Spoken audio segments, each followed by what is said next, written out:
Y'all are amazing. You're amazing, and you've got to be exhausted. I mean, last night was amazing. Congratulations on the strength that you have to continue to keep fighting, because you must be exhausted. I mean, what a week. So how did you get chosen, first of all, to speak at that we just saw? Well, I had been one of the people who had been doing interviews before. People had been suggesting my name to, like, Anderson Cooper, and that was really cool.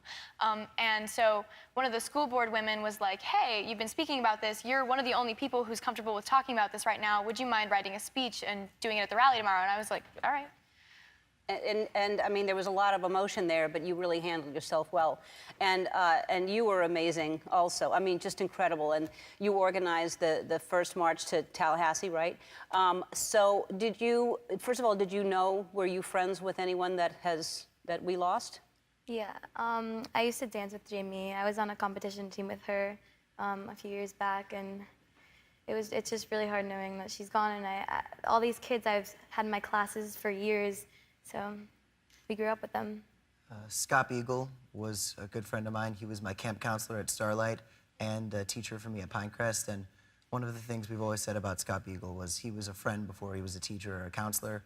He wasn't the type of person to say, hey, kid. He was the type of person to say, hey, Cam. And we loved him. He was everybody's friend. Wow. I knew Carmen Chantrup, and we rode the bus together all the time, and we would always just, like, tell each other our troubles through the day, and at the end of the 5-minute conversation, we'd be feeling lighter than air.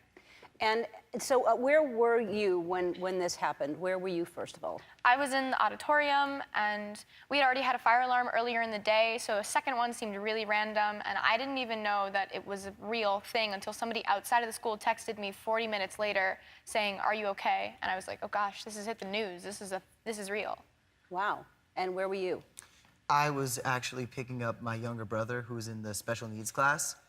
At the end of my day on A days, I have drama, so I normally run out and pick him up because their class gets out early.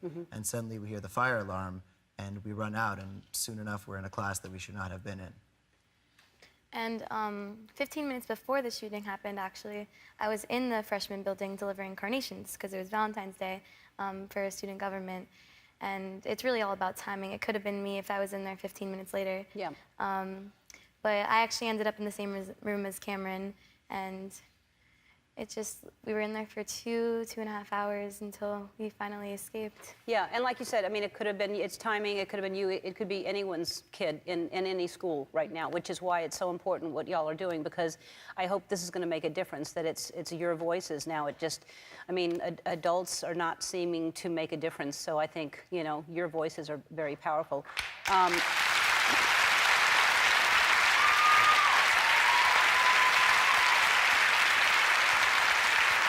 So this whole thing, you wrote this whole speech, which was really well written.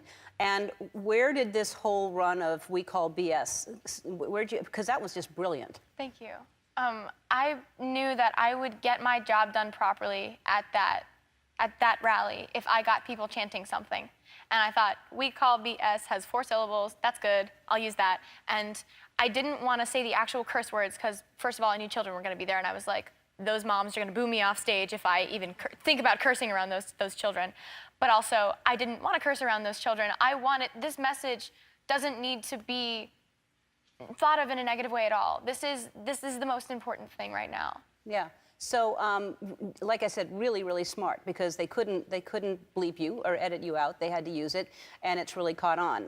Hi, I'm Andy. Ellen asked me to remind you to subscribe to her channel so you can see more awesome videos, like videos of me getting scared or saying embarrassing things, like ball peen hammer, and also some videos of Ellen and other celebrities, if you're into that sort of thing.